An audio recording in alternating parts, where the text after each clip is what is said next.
The Senate is not doing what it's supposed to do. I'm the lead author of the Save America Act, as you probably know. It's been stalled in the Senate now for 5 or 6 months with no real strategy or plan to move it other than just offering excuses. Now we've had the reconciliation package necessary to fund ICE and Border Patrol because Democrats refused to fund it in the normal appropriations process, and now it's hit a wall. House Republicans are blasting their colleagues in the Senate who failed to vote on a funding package for Border Patrol and ICE. The issue is hitting pretty close to home in states like Texas, where millions crossed the border from Mexico during the Biden administration. Our next guest is behind a push to strengthen border security at both the federal level and in his home state of Texas. House Budget Committee Chairman Jodey Arrington, thank you for being with us. We appreciate your time on this Memorial Day weekend. With you, Molly. And this first topic we're going to talk about, very near and dear to your heart, this effort to allow Texas to essentially stand up and defend its own border when the federal government does not step in. The unprecedented border crisis is something you could specifically point to on this. Why are you doing it? Why does it matter so much to you? Well, there's going to be a case of first impression, if you will, at the Supreme Court. They'll answer this question, probably with the Texas Senate Bill 4. Do states have the right to defend themselves when the federal government abdicates its first and most important job to provide for the common defense and to secure our sovereign borders? And this is an opportunity, while we have the majority in the House, while Republicans have the majority, to bolster that case and say, in fact, we don't need to make new law. The states created the federal government, not the other way around, and they were careful to put a safeguard in place in Article 1, Section 10 that says if states are being invaded or if there's an endangerment or a threat to its citizens, they have the inherent right to defend themselves, to enforce the laws, to secure their border. And it's important that we provide that material ahead of that Supreme Court case so Texas and other states never suffer again as a passive victim of a failed federal government and a derelict commander-in-chief. I can see that you well understand, the legal challenges that you're facing in this, but it is a different world. From Biden administration to Trump administration, what a difference it has been on the border. But what you're thinking about seems to be about future administrations and not having to guess as to whether or not Texas has the rights to secure its own border, protect its own ranchers, its own people. That's correct. President Trump has locked the border down. We're back to law and order again. People feel safe in their neighborhoods, in their homes.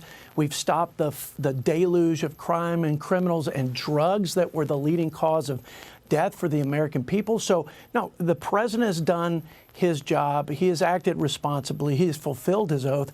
But we know this, Molly, the pendulum swings. And one day there may be another open border Democrat in the Oval Office. And Democrats may have control of all the levers of power in Washington. And when that happens, we can't allow what happened in Texas, where there was harassment and obstruction by the Biden administration to stop that flow, stem the tide, and to secure the border and protect its citizens. So this is a way to look ahead and anticipate and use our Republican majority, again, to bolster that Senate Bill 4 as it goes to the Supreme Court so we get a favorable decision that, again, doesn't make new laws, just reaffirms every state in the union's right of self-defense. Yeah, there are a lot of cases to watch as they inch closer to the Supreme Court, and this certainly one of them. I want to shift gears just a little bit. We're still talking about ICE and border security and funding, but the anti-weaponization effort that is through the DOJ has gotten quite a bit of pushback in the way it may or may not go forward from Republicans, kind of creating almost an inter-party battle. Take a listen. This is Senator Chris Van Hollen, a Democrat from Michigan. I mean, this is essentially President Trump negotiating with President Trump through the acting attorney general, who was Trump's former personal lawyer. They set it up so they have complete control over the 5 members of this commission that can be selected. President Trump can fire any of them whenever he wants. And so this is completely under their control, a slush fund, and they've not committed, Nancy, to being completely transparent. I mean, that was a Democrat, but there are Republicans also that have expressed major concerns about the anti-weaponization fund. Your thoughts, where do you stand on it, and what do you think should be happening over in the Senate? Okay, let's start with nobody has been a bigger victim of lawfare from a rogue administration using the levers of power to crush its opponent and destroy its political enemies' life and livelihood and their families, other than President Trump, right? Like two impeachments, partisan impeachments, one impeachment, the first time ever out of office. He had a armed FBI raid of his home. He had almost 100 criminal charges being prosecuted in several states with a collective punishment of 600 years, and the list goes on. The president is not saying, I want to be compensated with restitution. I just want a recognition of wrongdoing.